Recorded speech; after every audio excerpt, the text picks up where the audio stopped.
বাবা মারা পাঠিয়ে চিন্তা করতে হয় যে রাতে আমাদের মাথায় ছাদ ভেঙে পড়বে। দিন ধরে আন্দোলন করছি, কেউ তো আমাদের কোনো ফিডব্যাক পাচ্ছি না যে যেই জায়গায় গণরুমে কিছুদিনের জন্য থাকার কথা, রুম পাওয়া পর্যন্ত, সেখানে আমরা 37 থেকে 40 জন থাকি। যে বইগুলো রাখার জায়গা নাই, বসার জায়গা নাই, আর অস্বাস্থ্যকর পরিবেশে থেকে ক্লাসগুলো অ্যাটেন্ড করি। এখানে আমরাই অসুস্থ থাকছি, আমাদের এখানে সেখানে ভেঙে টেঙে পড়তেছে। নিয়ে এসেছি আন্দোলন করতে।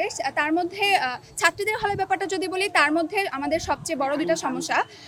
তার মধ্যে একটা হচ্ছে আমরা যেখানে থাকি সেটা বলতে গেলে একটা মৃত্যুপুরী। এখানে সেখানে পলেস্তারা খসে পড়ে, অবকাঠামোগত অনেক আগের বিল্ডিং, অবকাঠামোগত দুর্বলতা। এছাড়াও আমরা যেখানে থাকি 2 জনের রুমে 4 জন। তারপরে আমাদের যে গণরুমে থাকার কথা কয়েকদিন, সেখানে হচ্ছে আমাদেরকে পুরা ফার্স্ট ইয়ারটা তো থাকতেই হয়। ইভেন আমরা এখন সেকেন্ড ইয়ারে উঠে গিয়েছি, আমরা এখনো রুম পাচ্ছি না। আর রুম তো আমাদের স্বাভাবিক প্রসেসেই পাওয়ার কথা, এটার জন্য অনেক দৌড়াদৌড়ি করতে হয়, এখানে যেতে হয় সেখানে যেতে হয়। তারপরেও দেখা যায় যে আমরা সবাই রুম পাচ্ছি না।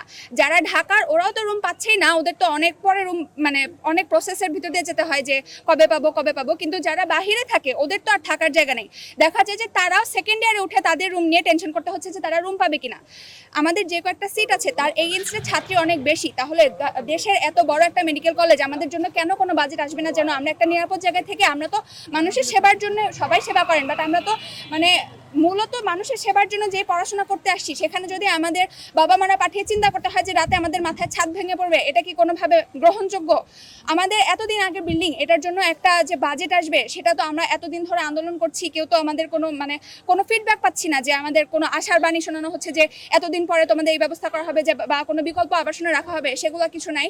তারপরে আমাদের 25 জনের মতো যেই জায়গায় গণরুমে কিছুদিনের জন্য থাকার কথা, রুম পাওয়া পর্যন্ত, সেখানে আমরা 37 থেকে 40 জন থাকি, যেখানে থাকার কোনো অবস্থা নাই। আমাদের মেডিকেলে যে পড়াশোনাগুলা, সেগুলা হচ্ছে এত চিপাচাপির মধ্যে, বইগুলা রাখার জায়গা নাই, বসার জায়গা নাই। আর এভাবে যে গরম পড়ে, সেখানে এত গাদাগাদি করে সবাই আমরা একটা অস্বাস্থ্যকর পরিবেশে থেকে ক্লাসগুলো অ্যাটেন্ড করি। আমরা যে মানুষকে সেবা করবো, আমরা যদি নিজেরা সুস্থ না থাকি, সারাদিন যদি একটা গাদাগাদি অবস্থায় থেকে কোনো রকমে ক্লাসটা অ্যাটেন্ড করতে হয়, তাহলে আমরা কিভাবে সর্বোচ্চ সেবাটা নিশ্চিত করবো, যেখানে আমরাই অসুস্থ থাকছি।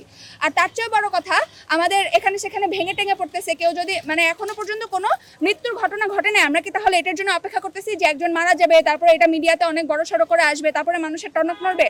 কতদিন ধরে আন্দোলন করা হচ্ছে, আমরা কোনো ফিডব্যাক পাচ্ছি না। এগুলা কেন? আর দেশে সেরা মেডিকেল না, যে কোনো একটা শিক্ষা প্রতিষ্ঠানে ছাত্রছাত্রীরা আন্দোলন করছে, তাদের আবাসন সংকট।